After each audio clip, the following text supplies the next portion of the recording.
Les decía antes que lo que teníamos que contarles hoy es el primer fuero, la primera carta de hombres libres que aparece en la Reconquista. Bueno, es una historia preciosa.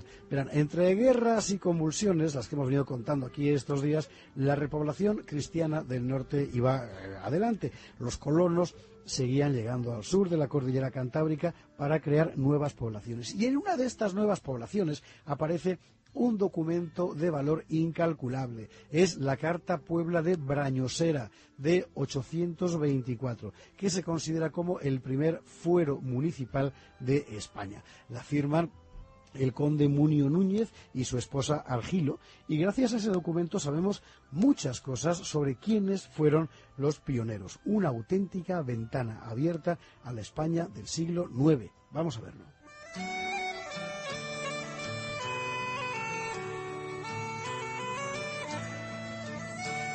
Recordemos cómo estaba el paisaje. Desde finales del siglo VIII, cántabros, vascos y asturianos están deslizándose a través de las montañas hacia las tierras altas de Castilla. A pesar de la incesante amenaza musulmana, los colonos persisten en su objetivo. En el este, junto a Álava, llegan a los valles de Mena, Losa y Tobalina hasta la Bureba de Burgos. En el centro, al pie de Cantabria, toman tierras en los valles donde nace el Ebro y hasta el norte de Valencia. Conocemos muy bien el sistema, aquí lo hemos explicado, pero lo vamos a repetir. La cosa consiste en que clanes de campesinos libres llegan a un territorio, hacen la presura, que es como se llama la toma de tierras, lo escalivan, es decir, lo descuajan, le quitan las piedras, los troncos y tal, y así se convierten en propietarios. Lo hemos visto hacer a Levato y Muniadona en el Valle de Mena, a sus hijos Vítulo y Hervigio en Espinosa, al obispo Juan en Valpuesta, lo hemos contado aquí. Bueno, pues lo mismo debía estar ocurriendo en otras áreas del sur del Reino de Asturias, aunque la historia no nos haya conservado en esos otros casos los nombres de los pioneros. Aquí y allá surge una pequeña iglesia, en torno a ella tierras y cabañas, sus moradores construyen o rehabilitan un molino, roturan y siembran sus parcelas, crean una comunidad de aldea. Y así van haciendo la vida en espacios hasta entonces mudos. Y la Iglesia actúa siempre como pivote de la repoblación. No es que se convierta en propietaria de las tierras, aunque se le reconocen diversas propiedades, sino que son los abades y obispos quienes se encargan por delegación regia de la función judicial y administrativa. Los clérigos son, además de campesinos, los garantes de que las presuras se ajusten a derecho, de que nadie traspase los límites de sus tierras, de que nadie abuse del vecino y también de que la organización económica funcione. El control de los derechos de paso, portazgo, y de su uso de los montes, montazgo, la prestación de servicios de defensa, anubda, castellería, soldada, se llama así todas estas cosas. Eran los nombres que tenían los impuestos de la época, claro, y algún otro como infurción, que luego veremos. Bueno, en algún otro momento, muy temprano también, en el paisaje de estas comunidades de aldea empiezan a aparecer los condes. Los condes con la misión expresa de representar al rey y defender a los campesinos. La del conde es una vieja institución europea, tanto romana como germánica. El comes es el que va en la comitiva del jefe, un hombre de confianza para la guerra y para la paz. El comes, condes del rey de Oviedo, eran sin duda los guerreros que regentaban los castillos de la frontera oriental del reino, donde nace Castilla.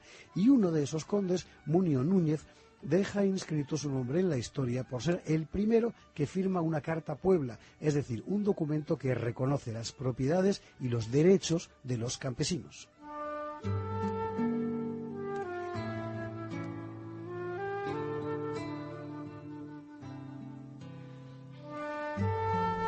Vamos a poner la lupa en un punto muy concreto del mapa, Brañosera, en el límite entre Cantabria y Palencia, equidistante de Reynosa y Aguilar de Campoo. Hoy eso es un parque natural, el de la montaña palentina. En el siglo I a.C., aquí estuvo asentada, eso dice el fuero, la ciudad celtíbera de Badinia, escenario de sangrientos choques entre cántabros y romanos. Ahora, en el momento de nuestro relato, hacia 820, no hay nada, solo brañas, es decir, altos pastos de verano y osos. Brañas y osos, Brañosera. Brañosera, que de ahí viene el nombre. Bueno, no hay nada hasta que empiezan a aparecer nuestros colonos. Vienen de Cantabria, más concretamente de Malacoria, que es la actual Mazcuerras, no lejos de Cabezón de la Sal. Por el valle, mira, donde era Santillana, delantero centro aquel. Bueno, por el valle del Saja, o por el camino de Reynosa y después siguiendo el nacimiento del Ebro, habrían podido viajar hasta este paraje verde y fresco, nueva tierra de promisión. ¿Cuándo empezó exactamente la repoblación? Pues no lo sabemos. Hace muy poco, unos días atrás, acabamos de ver un ataque musulmán por esta zona, Pisuerga arriba. Podemos suponer que los primeros colonos empezarían a llegar hacia el 820 y lo que sabemos con toda seguridad es que en 824 el conde del lugar, Munio Núñez, junto con su esposa Argilo, firman la Carta a Puebla que reconoce a los colonos sus propiedades. Nunca se insistirá bastante en la importancia de estos documentos. No solo nos están diciendo quiénes fueron los primeros colonos y en qué año se asentaron, sino que además nos indican que estamos hablando de hombres libres, y esa cualidad va a ser decisiva para toda la historia posterior. Hasta entonces, la norma social en todo el mundo conocido y por supuesto en Europa era la estratificación social entre señores y siervos. El señor era el propietario y el siervo ponía su trabajo. En el Reino de Asturias el régimen común era el de la servidumbre, como en el resto de Europa. La repoblación al sur del Pirineo, como más tarde al sur de Galicia, se realizará en régimen de servidumbre feudal.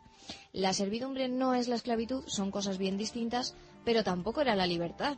Por el contrario, esta gente que se va asentando aquí comparece como dueña de sí misma, como propietaria libre de sus tierras. Y eso es lo que reconoce la Carta Puebla. ¿Qué quiere decir exactamente esa libertad? Bueno, no poca cosa.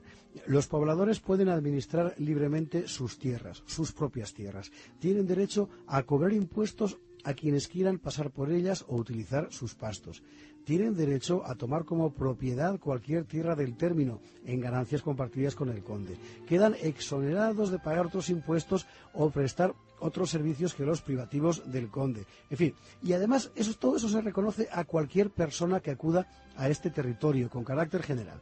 Bueno, ¿y el conde? El conde tiene sus propias tierras, pero no es propietario del territorio donde ejerce su jurisdicción, sino que solo es delegado del poder del rey. Por eso, por cierto, en Castilla no se va a desarrollar el feudalismo como sí ocurrió en Francia o en Inglaterra, y así van haciendo una sociedad de hombres libres. Y como el texto de la Carta Puebla de Brañosera es conocido, nada mejor que reproducirlo. Decía así: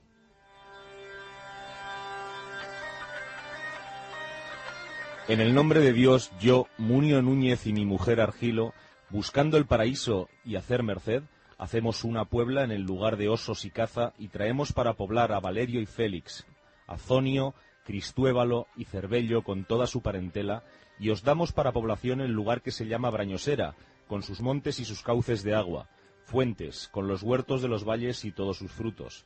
Y os marcamos los términos por los puntos que se llaman La Pedrosa y el Villar, y los llanos, y por Zorita, por Pamporquero, y por Cuevares y Peñarrubia, y por la Hoz, por la que discurre el camino de los de Asturias y Cabuérniga, y por el hito de piedra que hay en Valverzoso, y por el Coto Mediano. Y yo, el conde Munio Núñez y mi mujer Argilo, os daremos a vosotros, Valerio y Félix y Zonio y Cristuévalo y Cervello, esos términos a vosotros y a aquellos que llegaren a poblar Brañosera. O sea, Valerio, Félix, Zonio, Cristuévalo, Cervello, y muy importante, la tierra queda para todos los que lleguen a poblar Brañosera. Conocemos a los primeros, que son estos nombres, pero luego llegarían más, sin duda, atraídos por esa nueva vida de hombres libres. Y a propósito de libertades, estos son los derechos y obligaciones que la Carta reconoce a las gentes de Brañosera.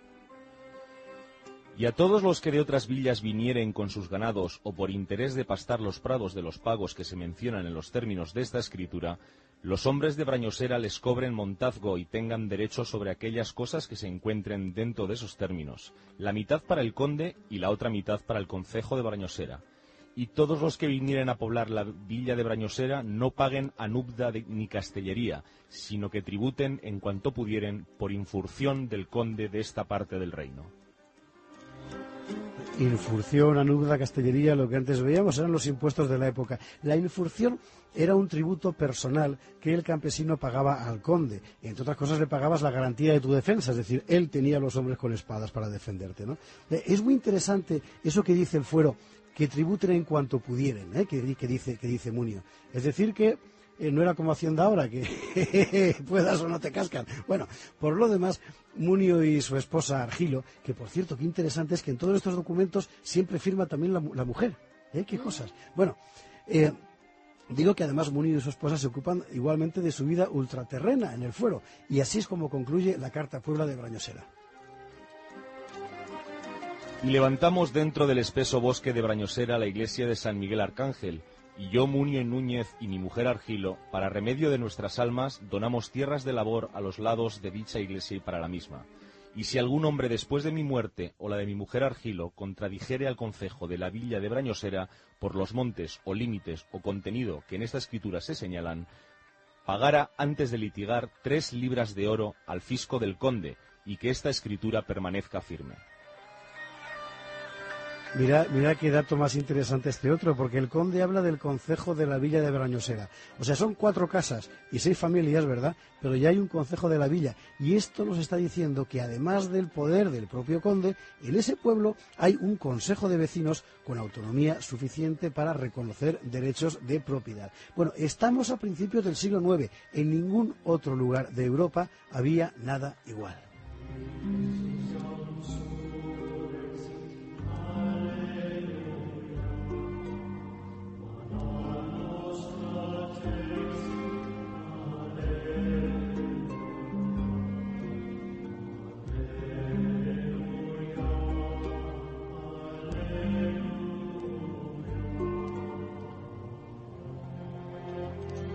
Esta carta Puebla de Brañosera es un documento de valor excepcional.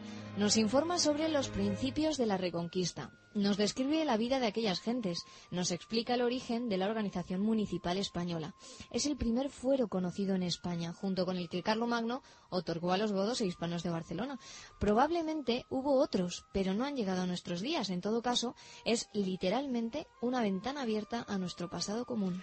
Andando el tiempo, todos los condes de Castilla confirmarán el fuero de Brañosera. Lo firmará Gonzalo Fernández, Fernán González, Sancho García.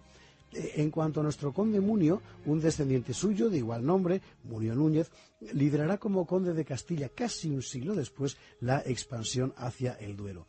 Hoy, ¿sabes? La principal calle del pueblo de Brañosera, porque todavía existe ese pueblo, su principal calle es la avenida del conde Munio Núñez, como no podía ser menos. En fin, qué historia.